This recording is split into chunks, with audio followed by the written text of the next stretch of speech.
Topping tonight's National Watch, one of the most powerful and polarizing vice presidents in U.S. history has died. Dick Cheney was 84. Cheney's family says he died Monday of complications of pneumonia and cardiac and vascular disease. Cheney led the armed forces as defense chief during the Persian Gulf War under President George H.W. Bush before returning to public life as vice president under the younger Bush. Cheney was born in Lincoln, Nebraska, son of a longtime agriculture department worker. His daughter, Liz, was a former U.S. representative who became a vocal critic of President Donald Trump. Voters head to polls in America's first major election day since President Donald Trump returned to the White House. No contests are bigger than governor's races in New Jersey and Virginia, the only two this year. New York City voters are choosing their next mayor between candidates Zoran Mamdani, former New York Governor Andrew Cuomo, and Republican Curtis Sliwa. Another key vote today is the California ballot initiative to redraw the state's congressional districts. Proposition 50 is part of a larger nationwide redistricting battle between Democrats and Republicans ahead of the 2026 midterms. Today marks day 35 of the federal government shutdown. That ties the record for the longest ever shutdown in United States history.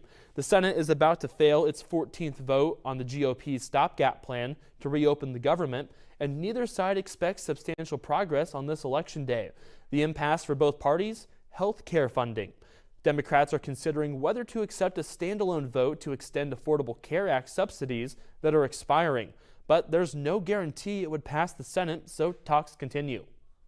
We continue tonight's newscast with a look at sports. Back with those headlines is Rashad Jones. That's right. Illinois men's basketball is back on the court. We'll have the highlights from a high-scoring opener right after this. Also coming up, the Indiana Pacers welcome back a franchise star, but the first thing on their mind is getting a win. Thanks for watching. Your WEIU Sports Watch Report is coming up next.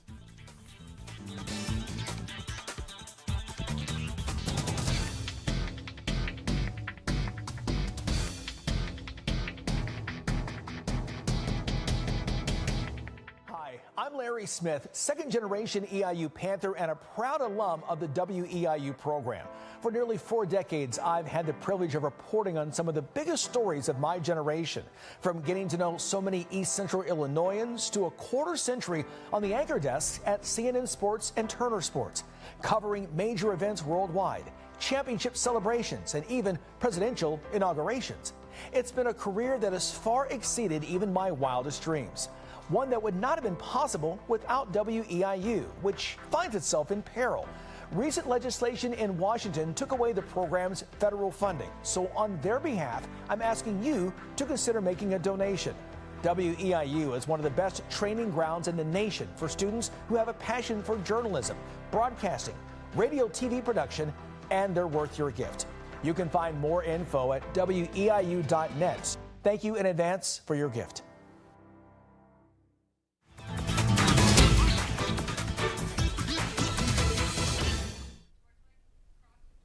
A historic NFL trade deadline results in the Indianapolis Colts nabbing one of the league's best defensive stars. The New York Jets trade superstar cornerback Sauce Gardner to the Colts in exchange for receiver A.D. Mitchell and 2 first-round picks. Gardner is widely considered to be one of the NFL's best cover corners and greatly bolsters Indy's secondary. Also today, the Chicago Bears acquired pass rusher Joe Tryon-Shoyinka from the Cleveland Browns. Here at home, U of I men's basketball returns to action in the State Farm Center as they take on the Jackson State Tigers. Freshman forward David Merkovich comes out hot, knowing 2 early triples to help the Illini build a big early lead. There may not be any precipitation today in the East Central Illinois, but it is raining threes in Champaign. U of I tacks on 4 more from beyond the arc thanks to Ben Humrickhouse and Tomislav Ivicic, and the Illini scores 60 points in the first half. The Illini add an exclamation point on this play as Jake Davis feeds a beautiful bounce pass to freshman Jason Jackson, who throws it down with authority. Illinois wins big, taking down Jackson State 113-55. Despite the gigantic victory, Merkovich says there's still a lot to work on. We have skill, we can shoot, we can score on a lot of ways, but we gotta our front court gotta improve the rebounding and the way we defend other front courts. Merkovich finishes the game with 19 points and 14 rebounds, while Thomas Slavovicic and Ben Hermerkaus led the way with 21 points apiece. Next up for the Illini is a home showdown against Florida Gulf Coast on Friday at 7:30. Indiana State looks to follow in the footsteps of Illinois and win its season opener as they travel to North Carolina to face Charlotte. Despite Ian Scott's 24-point double-double, the Sycamores can't keep up with Charlotte's offense as the 49ers wins this one 92-76. Cam Wagner adds 12 points for ISU, while Xavier Hall finishes with a team-high 9 assists. Indiana State plays its home opener on Thursday night against Illinois Tech at 6. The Eastern Illinois men's basketball team is back for a new season, and they kick it off tonight against the Valparaiso Beacons. The Panthers are coming off a 12-19 season where they just missed qualifying for the OVC tournament. They also struggled on the road last year, going 4-12. For the Beacons, they went 15-19 and made it to the semifinals of the Missouri Valley Conference tournament. The Panthers rely on their star player, Cooper Jacoby, who led the OVC in rebounds. This game will tip off at 7. We'll have a recap on tomorrow's edition. The Indiana Pacers take on a familiar face as former teammate Miles Turner and the Milwaukee Bucks are in town. Turner is receiving some love from his former teammate, but he shows no love on the glass as he swats Aaron Naismith's layup off the backboard and he's not done. Turner says he can get it done on both sides of the ball too as he finds himself open at the wings and drains this shot with ease. Late in the fourth, Pascal Siakam doesn't care who's in his way as he goes right at his former teammate to lay this ball in. Now Naismith has a chance to tie this game, and he does that with this drive to the basket for Indiana. Tyrese Halliburton and the crowd loves what they see, but those smiles turns into frowns in just a split second. With just 4 seconds left, Antetokounmpo gives his best Kobe Bryant impression and nails this fadeaway as the game clock hits 0. The Bucks survive the Pacers and win this one 117-115. The 2025 Ohio Valley Conference Men's Soccer Championship field is set and Eastern Illinois is preparing to win it all. Regular season champions Lindenwood finished the top record in the league with a 6-2-2 record, granting them a bye to the semifinals. As for the number 6 seed Panthers, they would take on number 3 Liberty in the quarterfinals. Eastern has now made the OVC tournament in 2 of the last 3 years. The quarterfinal game is Sunday, and the winner will meet up with Houston Christian University in the semifinals. A trip to the sectionals championship is on the line in high school volleyball. In Class 1A, Arthur looks to build off the success their football team has had as they take on Hayworth. The winner of that matchup will face the winner between Leroy and Windsor. Monroe Forsyth takes on Shelbyville in the regional finals in Class 2A, and Taylorville takes on Breeze in Class 3A. All 4 games take place tonight, and Sports Watch will have the results tomorrow evening. Finally tonight, Lakeland College Volleyball claims the region championship. The Lakers defeated Vincennes University on Sunday to claim Lakeland's first region championship since 2014. And that's all for sports. Matt, back over to you. Well, thanks, Rashad. It's been a while since we talked about high temperatures in the 40s, but Emily is back to tell us more about the weather headline. But first, something else is high in the sky, and that's the subject of tonight's parting story. We'll explain why you may want to be up bright and early tomorrow morning. Thanks for watching. This is Newswatch on WEIU.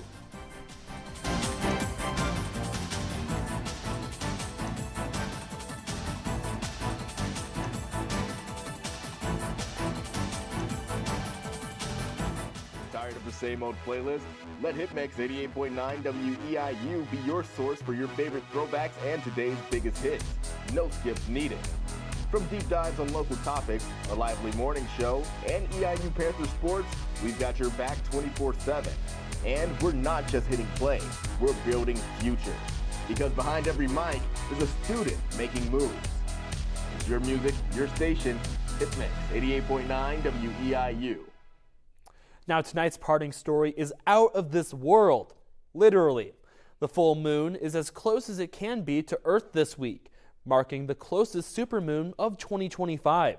Supermoons hang low and appear big and bright on the horizon, especially just after sunset. The moon will reach peak fullness at 8:19 a.m. tomorrow morning. According to the Farmer's Almanac, November's supermoon marks a time when some of the first snow appears in northern parts of the United States and Canada. And in case you missed this one, the next supermoon arrives in exactly 1 month on December 4th. Well, I don't miss cold weather, but it's returning this weekend, right, Emily? That's right. More cold weather is on its way, but not for tomorrow. Tomorrow we'll be seeing a high temperature in the 60s, a high temperature of 65 degrees with mostly clear skies. So you may be able to see that supermoon in the sky, but there will be a few clouds covering the sky as we start our morning, eventually clearing up by the afternoon. But strong winds throughout the entire daytime tomorrow, shifting from the southwest to blowing out of the northwest by the afternoon at 15 to 20 miles per hour. But as we look forward, we're going to see temperatures begin to drop down, and that's partially because of a cold front associated with a chance of rain on Friday, and that's going to start to cool down our temperatures on Saturday with a high of 55 degrees, eventually getting down into the 40s on Sunday with a high temperature of just 40 degrees on Sunday, a slight warm up on Monday, but still a high in the 40s before warming up on Tuesday with a high of 52. That's a final look at your Skywatch forecast. Now back to the desk. Thanks, Emily. And that's a wrap for tonight's edition of Newswatch. The Skywatch forecast can be found anytime on our website. And if you have a news tip for the newsroom, give us a call or send us an email. Coming up next on WEIU, BBC News, The Context. Good night.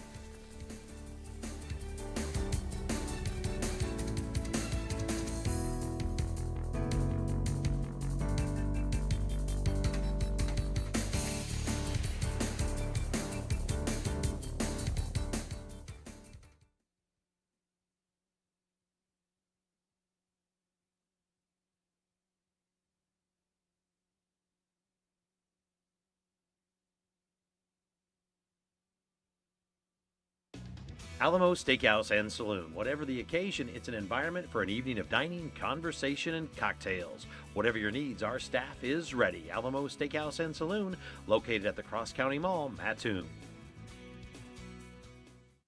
TCI Realty, Charleston area's real estate connection. Commercial, land and farm, and residential real estate. Experienced realtors with an up-to-date website at tcirealty.net. TCI Realty supports the students of WEIU Newswatch. The Charleston House proudly supports Newswatch. Now welcoming guests on Charleston's historic 6th Street, the Charleston House Bed and Breakfast Inn offers refined accommodations in a beautifully restored bed and breakfast. For booking information, visit craigcollection.com or call the number on screen.